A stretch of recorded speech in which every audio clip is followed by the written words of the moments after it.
I'm such a huge fan of your work, Stacy. And one thing I want all of our viewers to know is that when I was chairman of the fashion department at Parsons, and actually when I was teaching design before then, so many of my students had Cleopatra as a muse. So I felt as though I knew her in a manner of speaking. I'm also a huge fan of ancient history and have read a lot about Cleopatra, but your book, your biography is absolutely electrifying. And before we get into that, I have a question for you, because as a writer, you made the choice to be a biographer, and I'd love to know more about that. I think it comes from wanting to have a friend on your shoulder at all times, wanting to see the world through some kind of tunnel vision. You get to have this, you get to live your life, from a dual perspective. So you look at things from your point of view and from your subject's point of view. It's a very rich way to live, or a vicarious way to live. You could also argue, I mean, a biographer is a person who doesn't really understand her own life, but she deeply understands someone else's, possibly someone who died centuries or millennia before she was born. But there is that richness, that feeling that you're able to see the world through a dual perspective. Oh, there is, absolutely. And I have to say about Cleopatra, I would have found this project to be so incredibly interesting, because so much has been written about Cleopatra. I mean, she may be the historical person about which more has been written than anyone else. So to take that on, to me, requires tremendous courage. Or just stupidity, you might argue, right? I think that the award winners for, I think the award winners for most biographed, I don't think that's a word, are Napoleon and Lincoln. I'm not quite sure what that says. I think it's mostly people who, wartime heroes, I think, take the cake. You could argue Cleopatra's a wartime hero. Yes. I was intrigued by the fact that there were so many biographies of her that were to some extent antiquated, which wrote her off as a lovely girl, basically, and made a great deal of her sexual charm and very little of her strategic thinking.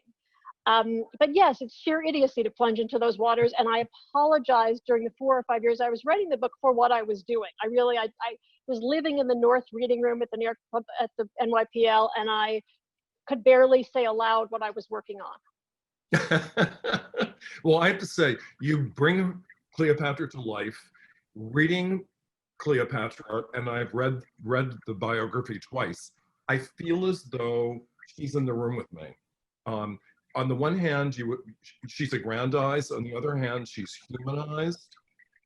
And I'm just so struck by your approach and by the fact that you've gathered together all of these legendary figures of that time, and they all intersect with Cleopatra.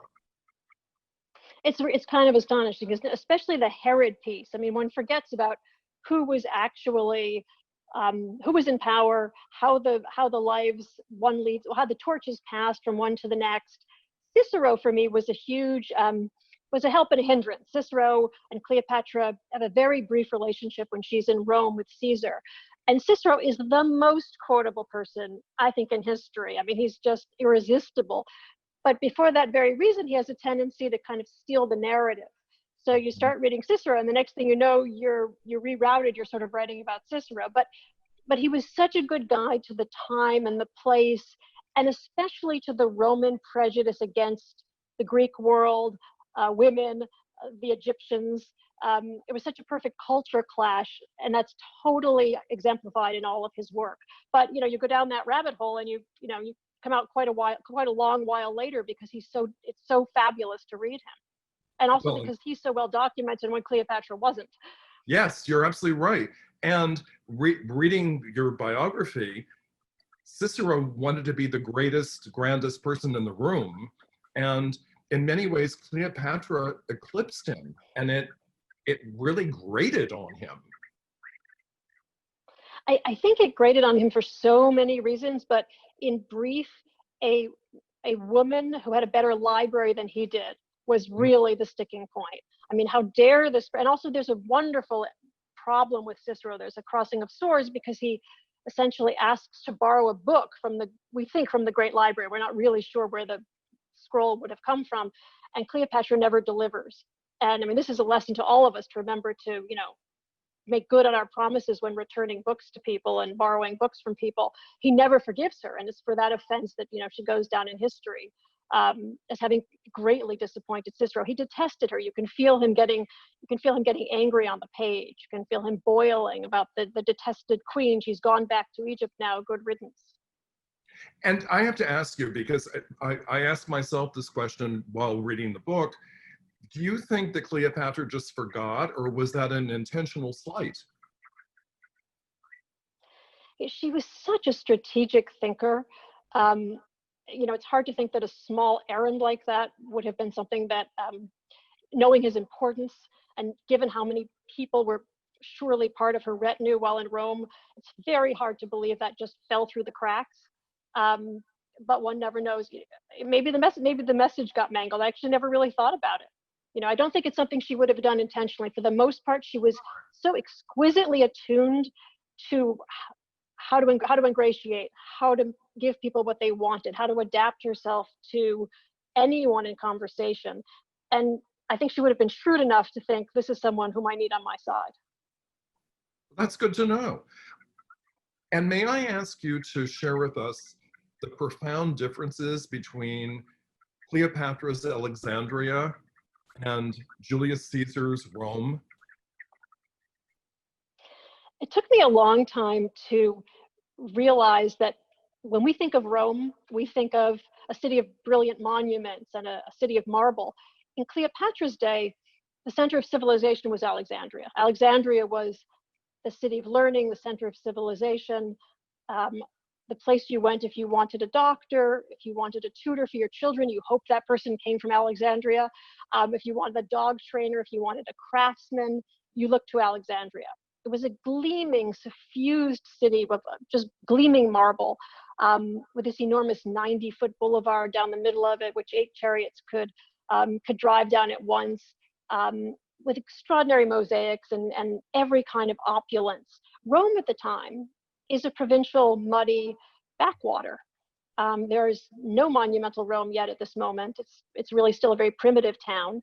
And it looks upon the Greek world, which is to say the East, where Egypt, and Egypt most of all, with some suspicion. So the opulence of Egypt, along with its long and illustrious history, is on the one hand extremely attractive to the Romans. And on the other hand, they're quite contemptuous of it. So there's that kind of love-hate relationship that we all have, I think, with wretched excess. Looking at Alexandria and thinking, it's over the top. They have jewels encrusted on their walls, and they have, gold-plated beams in their ceilings. And on the other hand, thinking, I desperately want to see that. Yes. And Cicero was one of those who expressed contempt for it. He hated Cleopatra's father, had contempt for him, hated all this excess and this luxury, yet he really aspired to it. At one point, he's almost sent as a representative to Egypt, and he's very tempted by the idea. And he's also worried that it will somehow impair his reputation, because there's a little bit of that essence of the East, which one contracts as a good Roman when one goes to Egypt. And obviously, this will come up from Mark Antony later, but Caesar as well. When he goes to Egypt, he's painted suddenly as someone who's under the spell of this exotic, erotic country.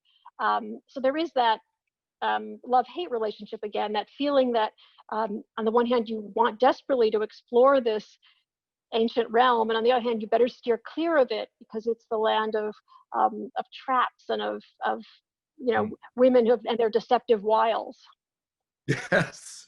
Well, and on that topic, Cleopatra was an exotic and an erotic, and that's how most people know her. But in fact, reading your book, she was a brilliant strategist, incredibly intelligent, extremely well-read, spoke multiple languages, and not many people know that side of her. It's a thing that happens over and over with women in history, that it's much easier to remember a woman as having been fatally attractive than fatally intelligent. And Cleopatra, very clearly in her day, is not known as a great beauty. There were great beauties in the ancient world. We know that that Herod's sister was one. We know that Alexander the Great's mother was one. No one will ever say this about Cleopatra. And Plutarch is very precise on the issue. He says she's not, essentially he says she's not someone who would have turned your head. I mean, she's not the most beautiful woman in the room, but the contact of her presence was bewitching. To be with her was to fall under her spell. It was her presence and her thousand kinds of flattery, as he puts it. Flattery had always been understood to come in 4 forms, but Cleopatra had 1,000 forms. So it's very clearly a personality issue as opposed to a physical attribute. But as the centuries go by, and this is thanks to the Romans who write her story, she becomes better and better looking. So she's someone who actually gets a promotion out of history. And in point of fact, is it not true we have very little, if any, evidence of what Cleopatra actually looked like? I think it's only thanks to coins. It's the only portraits we really can trust are the coins. They're a sort of language unto themselves. This is how she would have advertised herself to her people, and so obviously they needed to be recognizable. You couldn't, this is an image that you need to feel is to some degree accurate. And if you look at those images, you essentially see her father's daughter. She has a very prominent hook nose, sunken eyes, a very angular face, and they're consistent from one to the next. So it's not as if one coin is sort of an outlier. She pretty much looks like herself on all of them. And that is clearly the image that she meant to represent in broadcasting as well to her people. Can you talk to us a bit about Cleopatra's time in Rome in this romance with Julius Caesar? And that's, of course, when she also met Cicero and vice versa. It's something of a mystery as to why Cleopatra and Caesar meet earlier in Alexandria when he washes up on her shores before the Alexandrian War. She could not have gone to Rome afterward, and I should mention, and they have a child together, something Yes. that is missing from Caesar's memoir. In fact, Caesar will only say one thing about Cleopatra in his memoir. He'll say he says she's an obedient woman. He never mentions the fact that he's had a relationship with her, or that they have a child together. She and the child will go to Rome to visit Caesar. It's inconceivable that they could have done that without him having invited her there. But there was this slightly thorny matter, the fact that he was actually married to someone else. So when Cleopatra comes to Rome, she lives in his basically country home up in the hills, and his wife is living in town. So it's a somewhat awkward state of affairs.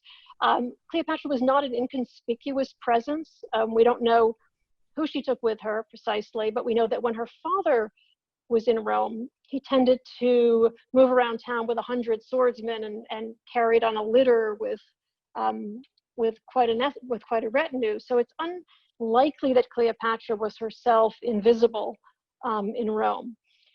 She meets Cicero during that trip. She must have met quite a number of Caesar's other friends and colleagues. And she's there when Caesar's murdered. And there's Yes. a big question mark in history. We don't know, was her presence in Rome a precipitating factor in some ways?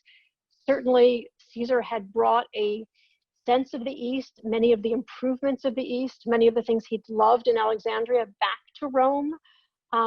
Did that contribute to the sense that he was becoming too monarchical in many ways?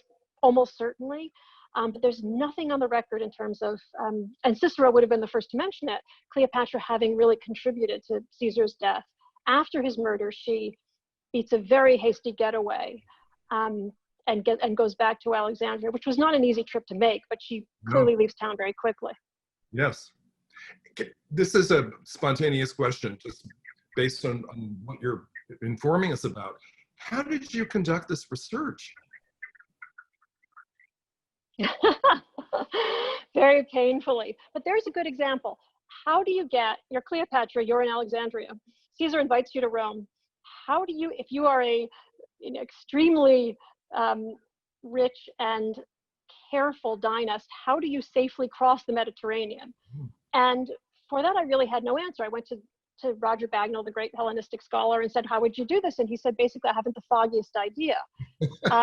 And then it occurred to me that a wonderful scholar named Lionel Casson, who had written pretty much everything there was to say about travel in the ancient world, who was an NYU professor emeritus, was still alive and living downtown. And I went to see him and he said, oh, well, that's easy. Here's what you did. And he essentially laid out Cleopatra's trip, which would have taken her up, essentially up the coast of the Eastern Mediterranean, of Israel and Libya and Syria, and south across Turkey and past Greece to the western side of the Italian peninsula.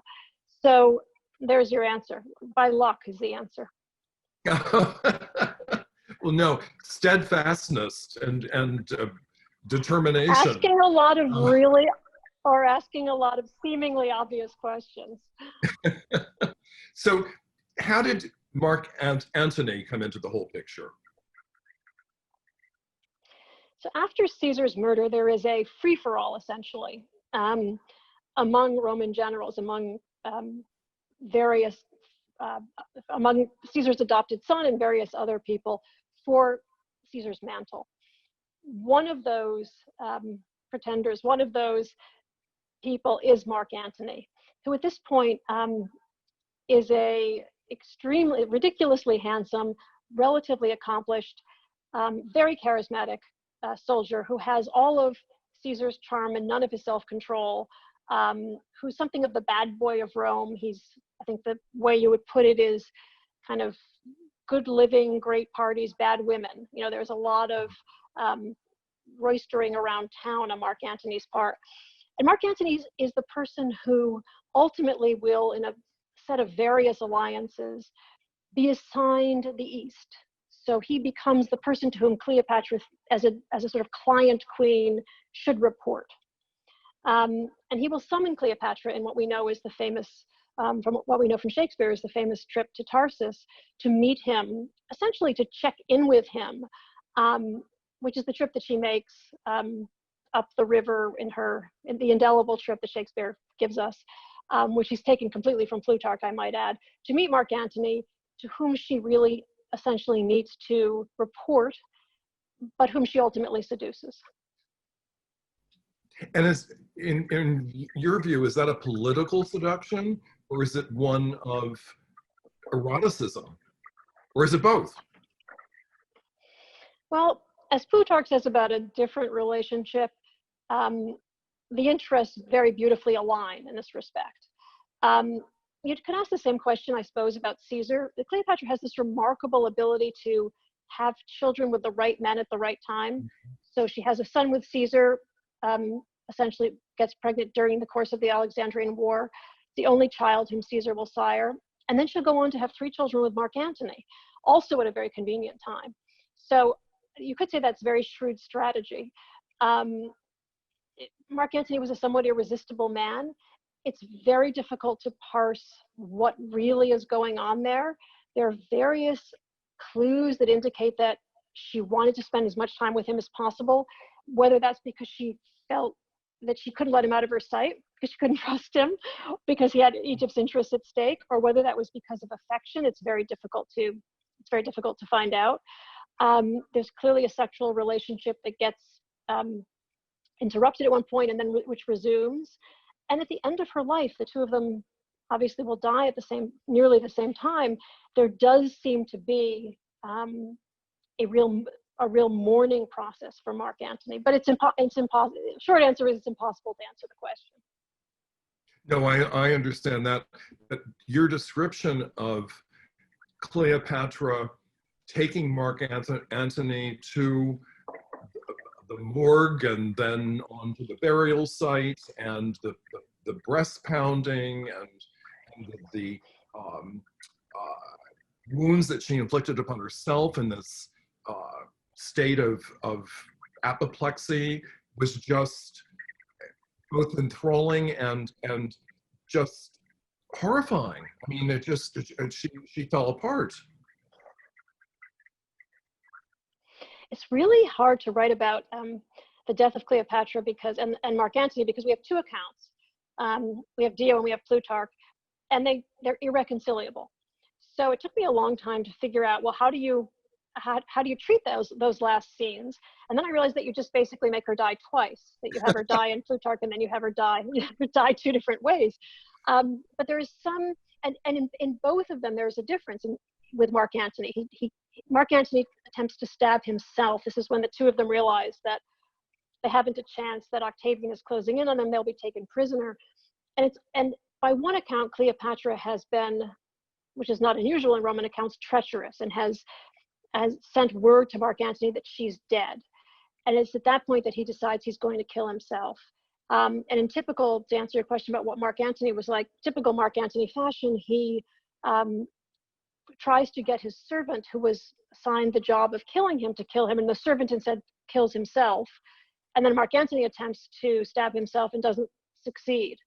So at that point, and here the two accounts don't really align, either Cleopatra finds out that he's half dead, or he finds out that she's completely alive. So he, the bleeding Mark Antony, is shunted back to the mausoleum where she has, into which she's locked herself. And then there's that extraordinary scene of her, he's hoisted, it's an unfinished building, so there's a hoist on the outside, and she wheels him, she and her two handmaidens essentially wheel him up to the floor, and she, yes, begins to scream and mourn, which was how one mourned in the ancient world. It's very unusual for her to lose self-control, but that's the 1 minute we know the 1 minute that the record seems to indicate she did. And there's one other moment, I guess, actually. Sorry. No, please. I was just going to say the other minute we know she loses, this is perfect control, but pretends to lose self-control, is when Antony's wife earlier is coming to try to essentially drive a wedge between Mark Antony and Cleopatra. Mark Antony too was married, and Cleopatra does her wailing and whimpering act and goes on hunger strike and pretends that she won't survive the return of Antony's wife, and arranges for her servants to remind Mark Antony that she loves him out of sheer love. She has no reason to. She's playing the courtesan, and she's spending all her time with him, whereas his wife is just his wife. So that's another, that's play acting, but there's an amazing ability there to pretend to have lost control. No, it's also incredibly dramatic and graphic. And as you said, the hoisting up of Mark Antony's body into her quarters is just, you think this can't be, but of course it was. And also, how do you, Stacy, reconcile the differences between Plutarch and Dio? Well, they're writing in different centuries. And, it's again, the problem with this material is that it comes to us so much later. Only 3 people meet Cleopatra in her lifetime. Cicero, as we've discussed, Nicholas Damascus, who was her children's tutor and who ultimately will betray her. He'll go to work for Herod, her archenemy. And essentially and then Caesar, who writes the one sentence about her, about how obedient she is. For Plutarch, who's really writing the closest and whom I feel is probably closest to trustworthy, Plutarch is writing basically 100 years after Cleopatra. And we have some idea of how close he is to the material. Here's an example. There's one moment where Mark Antony and Cleopatra are in Alexandria. They're having a number of feasts, and a royal servant in the kitchen, a royal cook, asks a friend if he'd like to come see what's going on in the kitchen because it's so extraordinary. The friend is a medical student.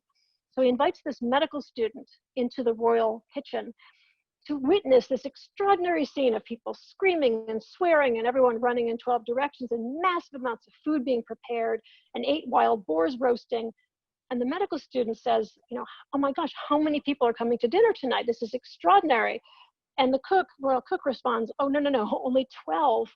It's just that we never know when exactly they might want dinner. So we have to kind of keep it, we have to have sort of any number of meals prepared at all times, because at any moment, Mark Antony might decide he wants dinner now and it has to be perfect at that moment. That story, which we know from Plutarch, the medical student repeated to a friend, and that friend told his grandson, and the grandson is Plutarch. So we're getting these things at such, and you have to always remember that, yes, there was an oral tradition in the ancient world, but this is quite a distance from the events themselves. So that's why, you have these 2 different accounts of the death. They're quite a few years apart. We're not really sure where they're coming from.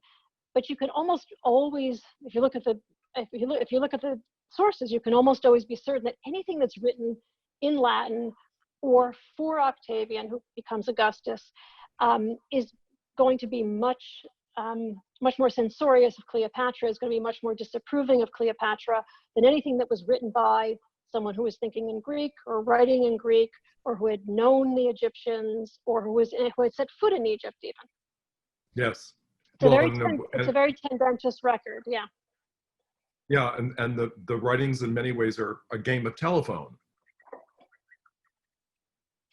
As the story of the kitchen manifests, exactly. Yes. I heard this from my grandfather, heard it from a friend, exactly. And we know how accurate those stories tend to be.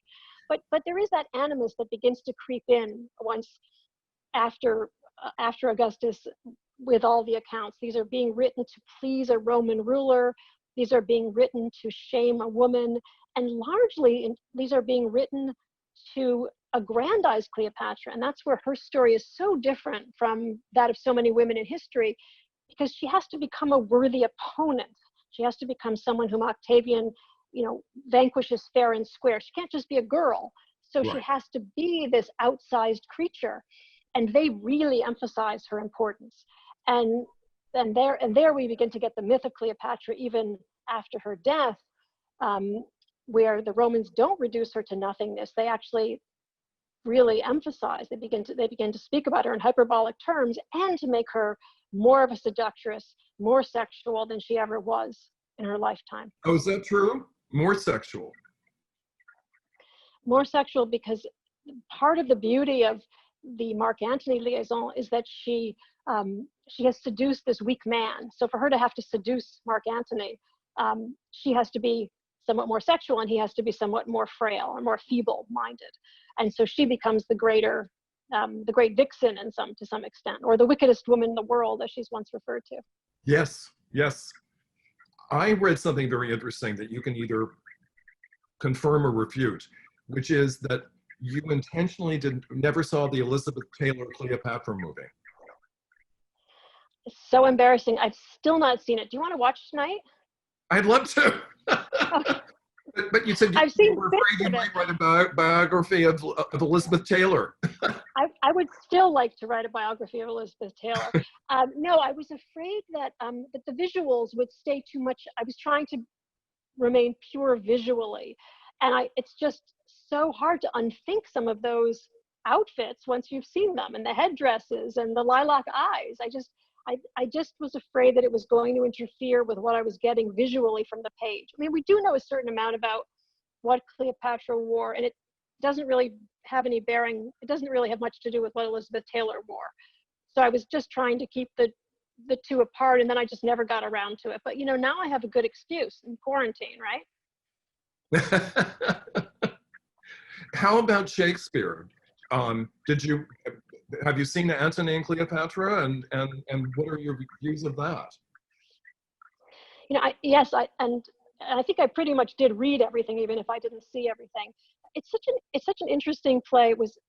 It was never a play that did well in England, for example. The British, for many years, and Somerset Maugham is hysterical on this subject, basically didn't believe that a man could throw his life away for the sake of a woman. So the play didn't quite make sense. So it's a play that many people, many famous writers actually had trouble with for various reasons. I happen to love it, and I happen to love that as one of the greatest female roles in Shakespeare, certainly. What I find interesting is the extent to which Shakespeare lifted lines from Plutarch. He didn't even try to improve on Plutarch. He basically just lifted Plutarch's descriptions of the excess and the extraordinary trip to Tarsus directly from Shakespeare's lifting directly from the ancient pages. And I read that in your book, and I hadn't known that. I found that to be fascinating. So Plutarch is really a primary source in all of this. Yeah. I mean, Plutarch's really, I think, probably the best source we have. There are many fabulous sources for Alexandria itself. Generally, what would happen is that the visitor would arrive in Alexandria and say, I don't even know how to begin to describe it. And then he would go on for 25 pages. So there's a massive material for Alexandria. obviously less for Cleopatra. And then there are some really almost suspect holes in the record. Cicero's letters, for example, for a period that would be critical for Cleopatra, are gone. Various volumes of history will lead right up to the beginnings of Cleopatra, and then will leap over her era. So it's just very infuriating because you have these lacunae in the record. Yes, yes, yes. I have understood recently that there is a lot of excavating happening in the Mediterranean, just north of Alexandria, where Cleopatra's palace may have collapsed into the Mediterranean owing to an earthquake. Do you know very much about this, Stacy? There's a dig I know a lot about, which is just west of Alexandria, where there's some discussion about which may have been where the mausoleum was built, or where she was ultimately buried. Or this is the theory of an archaeologist who's been digging there. It's an old Isis temple. Cleopatra associated herself with the goddess Isis, which was hugely important, and one of her great claims on power. Isis was the all-powerful goddess at this point, who is almost like Hera and Aphrodite and Athena and Demeter all rolled into one. It's likely that she was buried in an Isis temple. There's some question as to why it would be this particular temple. But that dig, which is at Taposiris Magna, is ongoing. And indeed, there's a great deal of, there are a great many parts of her palace which are clearly underwater in the Mediterranean. And people have been looking at that for years. If you scuba dive in the harbor of Alexandria, something you may or may not care to do depending on how you feel about the quality of the water, there are sphinxes and there are columns and there are griffins. There are extraordinary things under the water. And some of those do date from the Hellenistic years. And are they being brought up? I don't know what the state of them is now. I haven't really been back in the last 10 years, so I'm not really sure where that stands. One of the greatest difficulties here was just the geography. We don't have any sense of Cleopatra's Alexandria. The Nile's in the wrong place. The city has sunk. All of the Roman roads, with one exception, are gone. The palace is underwater.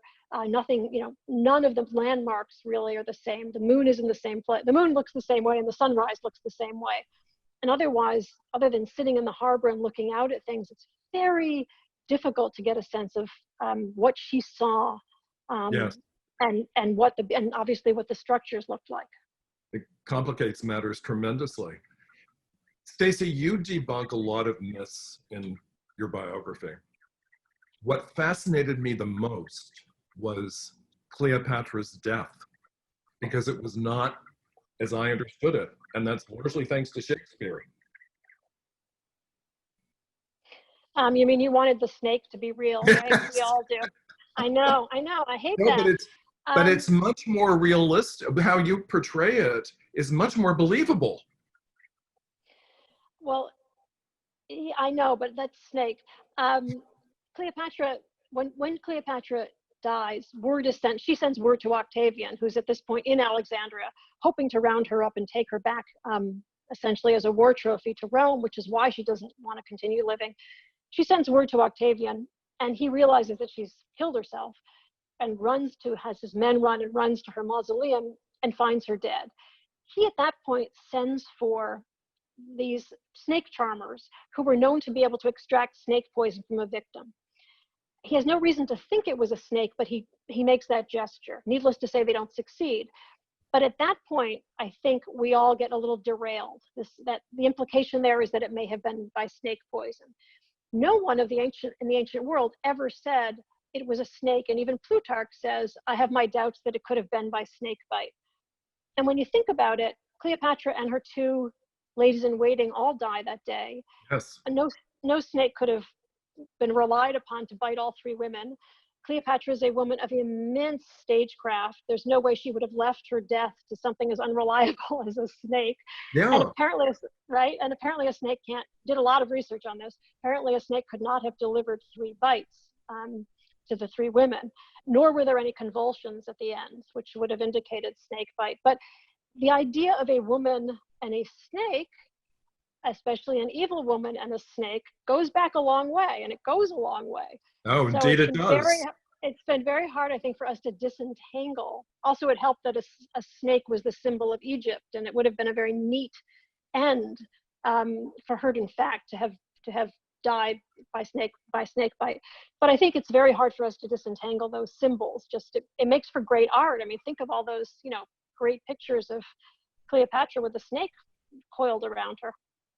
Well, I never considered it until I read your book. As you said, an asp is fairly slow, and a cobra strikes quickly, but it can't make 3 hits. It's just so unlikely. See, you did those same snake experiments that I did, right? No, I was fascinated by it. Because she's really under the gun at this point. She's really got to, she doesn't have much time to work with. And she would have been experimenting, as would any Hellenistic sovereign, with poisons. She would have known her poisons. Earlier sovereigns had killed themselves using poisons. An uncle of hers had died by poison. She had a doctor friend with her almost until the end who would have known how to do this. So it seems as if you were at the point where you realized you couldn't go on any longer, the jig was up, you really would have done something on which you could rely pharmacologically, yes, as opposed to said, I think I'll smuggle in a wild beast and hope he bites me at the right time. Yeah, exactly. Well, as you wrote, I believe a basket of figs was brought in, and had a snake been in the basket, that would have been revealed. People would have known. How else would the snake have even gotten in? It's fascinating. I think we're all sent a little bit out of our way by that first gesture of Octavian's, and then just by the brilliant imagery of the story.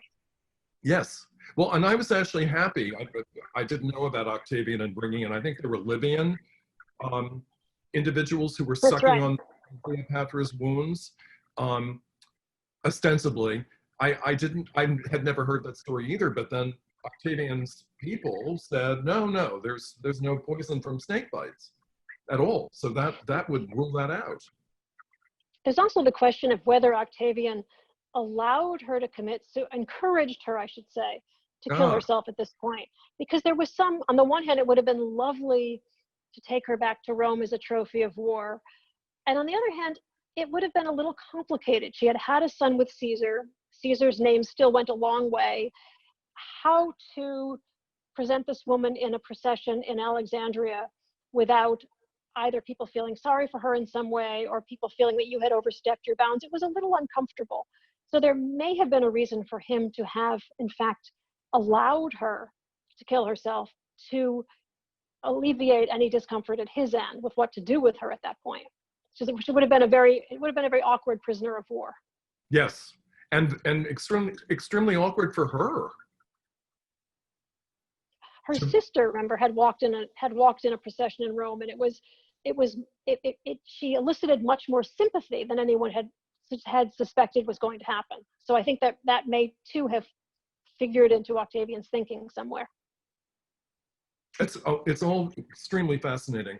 When you reflect upon the book, are there things that you wish you had extrapolated further, things that just cause you to reflect and reconsider?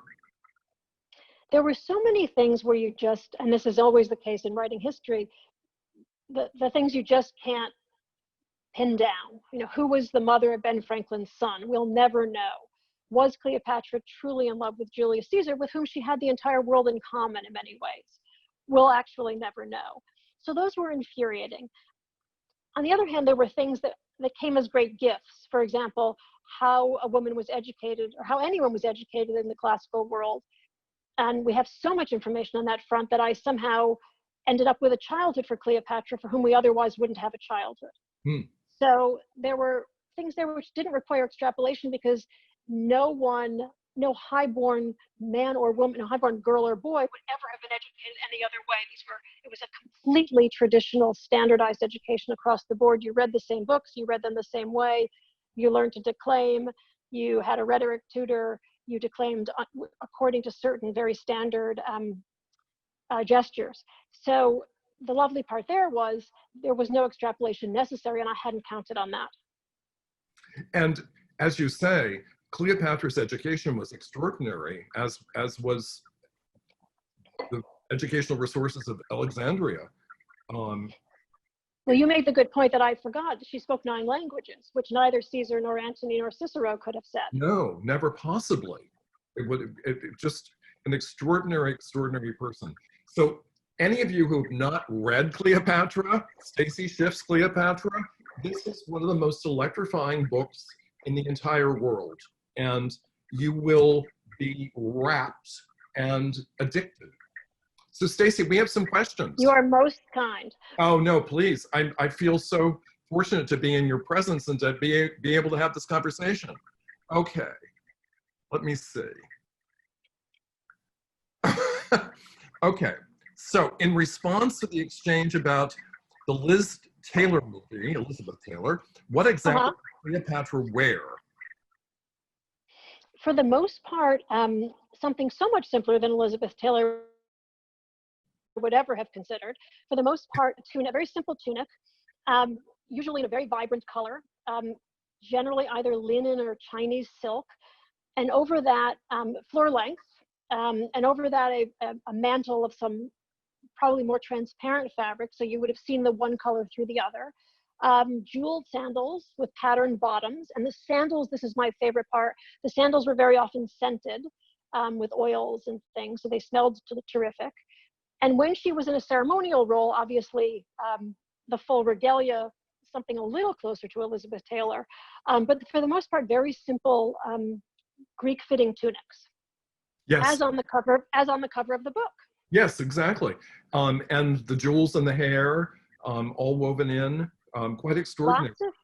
Lots of pearls. Pearls were the diamonds of the ancient world. So pearls in the hair, pearls on the clothes. Yeah, lots of pearls draped around the neck. You can see them on the coins that she's wearing. On the coins, the engraver had a little difficulty trying to be able to place the pearls in the hair and the pearls around the neck. Well, and I'll add that when I was writing my fashion Bible, also at the New York Public Library. Were you in the North Reading Room? Did I miss you? Yes, I was. I loved it. Having my own little area that I could just stack books in and keep there. I loved it. I discovered something I didn't know, which is that Egypt is actually the birthplace of tailoring. It all began there. Several millennia before Cleopatra, but that's the costume tradition in that area, which is quite fascinating. The extraordinary thing about her Alexandria is how many things originate there and then get forgotten. The circumference of the earth, the fact that the earth is round, linear perspective. I mean, so many things would have been known to her and then forgotten for 1,500 years and rediscovered. It's true. I mean, it was the center of science. It was the center of medicine. The advances there were extraordinary. The body of knowledge was just unbelievable. All right, we're moving on to another question. Stacy, your topics for research are so diverse. How did you decide to research Cleopatra? Was there, sorry, it's my bad eyes. Was there a grieving process when the book was finished? Oh, that's a good question. Is it difficult for you to move on from your books? I think there's so many questions braided together. Yes, there's always a grieving process, and there's also a joyous feeling, I think, of completion. But you're used to living with this person for so very long that it can be very difficult to kill them off. And in this case, as I said, I had to kill her off twice, so it was doubly difficult. There's usually a publisher breathing down your neck, which makes the death a little bit more palatable.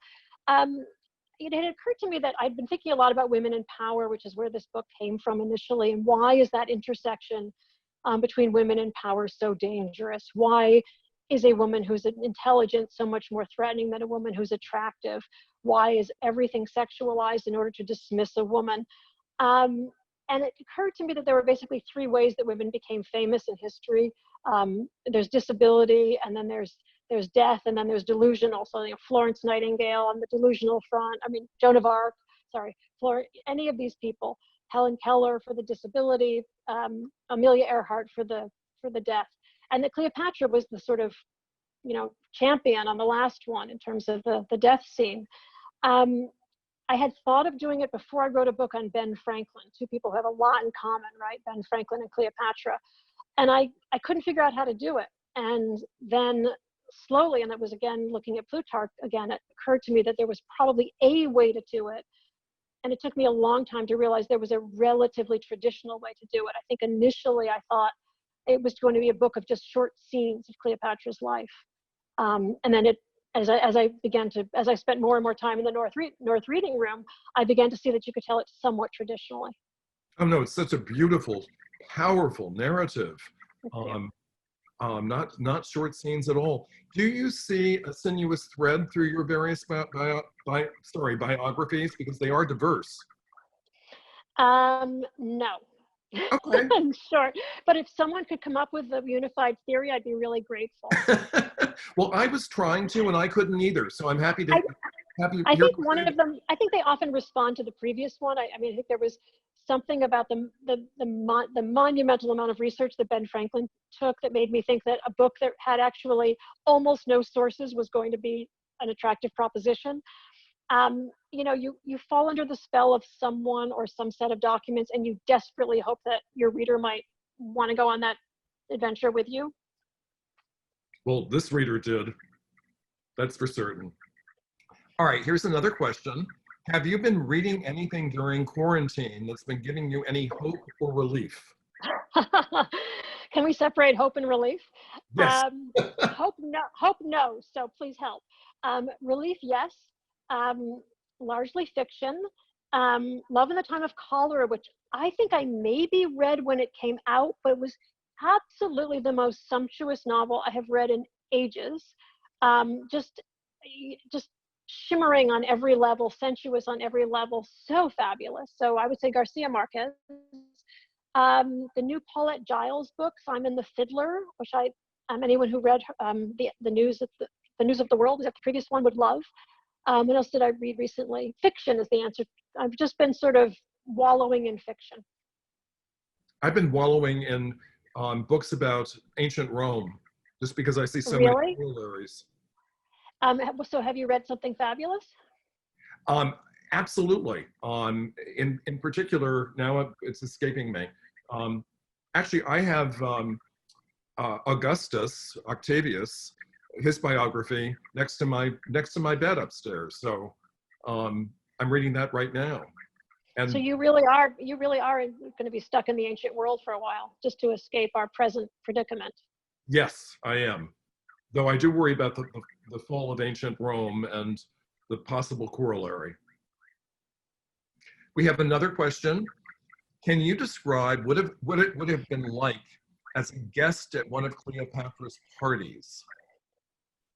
Oh, that's such a delicious question. Well, let's take a party that she threw for Mark Antony, for example. We're talking about 36 couches, golden couches, laid out with exquisite tapestries over them. And then we would take lights and lace them through the trees so it would look like a constellation of stars overhead. The tableware would be gold and jewel encrusted beakers, lots of silver, pretty much everything you could imagine in terms of of iridescent fabric on the table, sideboards also encrusted with jewels, and lanterns. And then at the end of the meal, which would be many courses long, and include pretty much every delicacy of the ancient world, including roasted peacock, you would be allowed to take home pretty much everything in front of you. So the lanterns, the tableware, and in one case, even the Ethiopian slaves. They were really good. These were goodie bags, like beyond description, right? Yes, this was how she endeared herself to Mark Antony's men.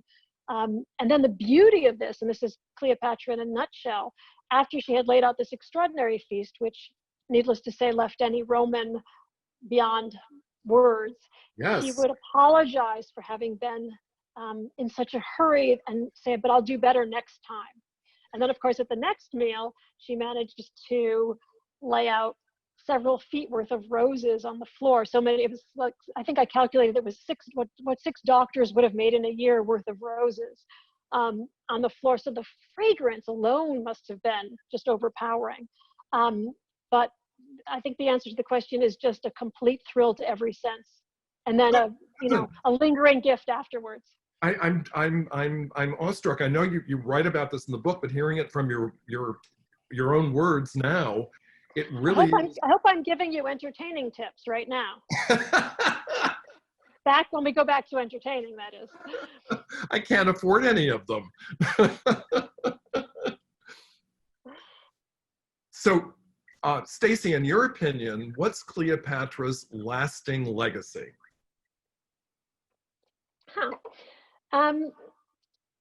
If you actually look, I guess there are two answers to that question. The lasting legacy, to some extent, is to see how contorted how much we can contort history for our own reasons or for someone else's reasons. This is a woman who's been utterly misconstrued. So there's a legacy here in trying to disentangle the sources and to see where propaganda comes from. If you actually look at her as a ruler, what is ultimately astonishing is just how incredibly competent she is. I mean, this is a woman who controls a currency, controls a navy, spends her day on foreign affairs, and she knows what every single person in Egypt is doing. She's running an economy. She's issuing coins. It's not a cakewalk. This is a woman who is actually she controls the largest swath of territory of pretty much anyone ever, any woman ever, and she makes an extraordinary go of it, and would have continued making a go of it had not Rome clearly overshadowed her at this point. But if you look at what she accomplishes in her time, it's really quite extraordinary. It is. I agree with you. Incredibly extraordinary. And she's also dealing with all these international affairs. It's just a huge plate that she manages superbly. The reason that she is the wealthiest person in the Western world at this point is because everything in Egypt belongs to her, and every aspect of the economy is controlled by her. And that's a beautiful thing, but it also means that she spends many hours of her day talking to minor officials about various tax matters and people's complaints and how various industries are being regulated. You couldn't move a beehive in Cleopatra's Egypt without official permission. So there's an enormous amount of bureaucracy, something which didn't exist in Rome at the time. And all of that lands at her doorstep. So I would say that just the sheer competence here, the complexity of what she had to deal with is mind-boggling. Yes, absolutely mind-boggling. I read one very funny quote from you about comparing Cleopatra's world and her holdings to Queen Elizabeth II's holdings, saying they're each the most the richest woman in the world. And you said, yes, but Queen Elizabeth's jewelry is not as nice. We have time for one more question. Let's see. Oh, here we go. I've loved Stacy's book so much. I'm curious if she can give us an idea of what she's working on now. Oh, yes, I'd love to. I'm writing, this is about as far from Alexandria as one could be. I'm writing a biography of Samuel Adams, which is, who did not have good jewelry, but who had a brilliant way with a pen. So it's really about the wind up to the American Revolution. It's essentially about the 15 years before 1776, and about a forgotten founding father. So I'm finding it utterly thrilling, even if the fashion isn't quite as good. How far into the book are you, may I ask? Not as far as I should be, Tim. What's your projected deadline? Isn't a deadline a thing that's behind you? I don't know. I'm hoping that I can make these months when the world is stalled work for me. But so far I'm finding that I'm just immensely distracted. You just flummoxed me with the deadline question. Is it something that's behind us? No, I'm teasing. I'm just saying that, one's deadline always seems to have just passed. That's that clearly doesn't happen for you.